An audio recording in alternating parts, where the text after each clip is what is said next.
This is video number 2 about how the coronavirus quarantine tried to rob me of my mental health like a thief. Alright, you are backstage with Brawin, and I told you I'm not in Chicago. Clearly I'm not in Memphis. I am, however, in Punta Cana. Hola mis amigos, mi nombre es Brawin. Estoy visitando a mi familia en Punta Cana. Será aquí por aproximadamente un mes. This is the adopted home of my sister, her husband, and my fur niece trolling me as I'm trying to pick up my little story. So I want to just continue on and share why I am sitting myself still to talk about what is not talked about very often, especially in the African American community. You are backstage with Brawin. And I am here because my mental health was absolutely compromised by the pandemic.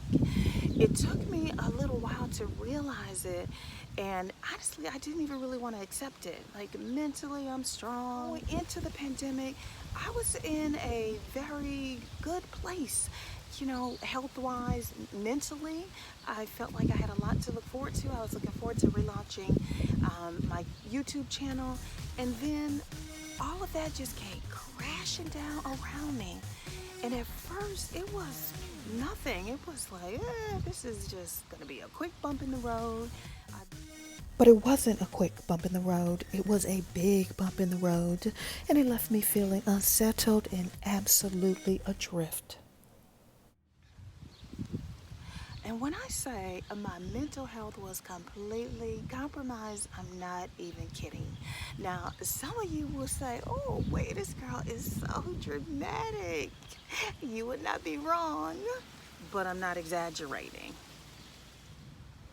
I don't think I realized the full weight of how I was feeling until there were closures of different activities, especially school.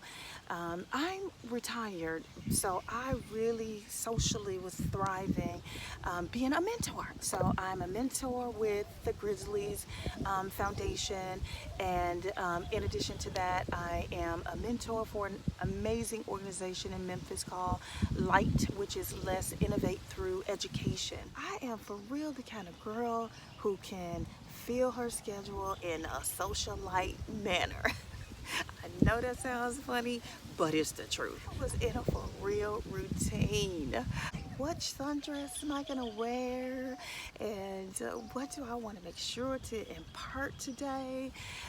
How do I want to present myself? I mean, it was a lot, and I loved all of it. When the weather changed and it got to be very beautiful, I rode my motorcycle, you know, to my mentoring session. So all the little girls like, Brawin, girl, I want to ride when I grow up.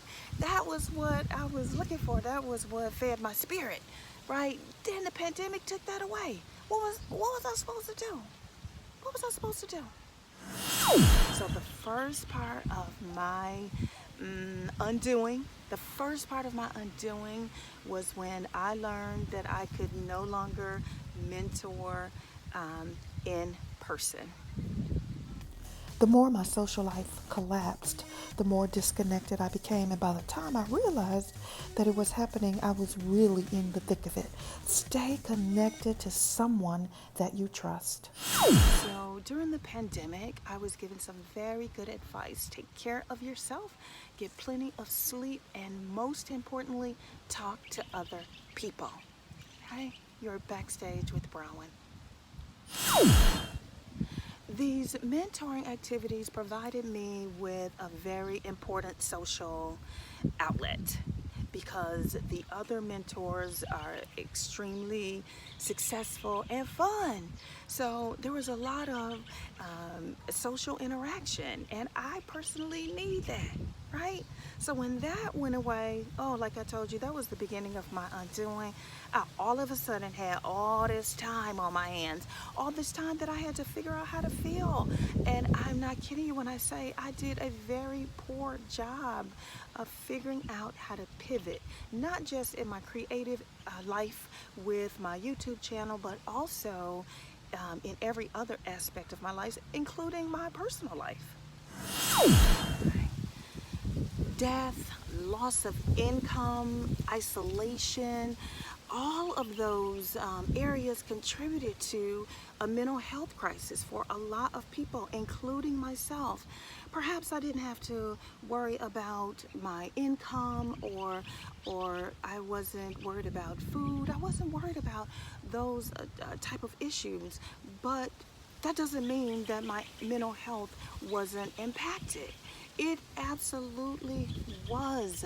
And I did not want to become a statistic of suicide. Suicide rate skyrocketed. I'm not prone to suicidal thoughts. I'm not prone to anything like that. For me, that would have been an extreme situation. But maybe it would not have been so extreme or far-fetched if I wasn't telling any and everybody that would listen that I was feeling a little compromised. I was feeling like I needed support. And I reached out and I got it from, I already said this, I would say it again, everybody that would listen. So as I just wrap up this small segment, I would say, please take care of your mental health. If you are feeling like I was feeling like, oh my gosh, this is never going to end, just know that there is light at the end of the tunnel. So maybe you could focus on drinking a lot of water today. Maybe you could focus on some kind of self-help that just fulfills you, whether it's your favorite book or your favorite movie. But do something just to keep yourself sane.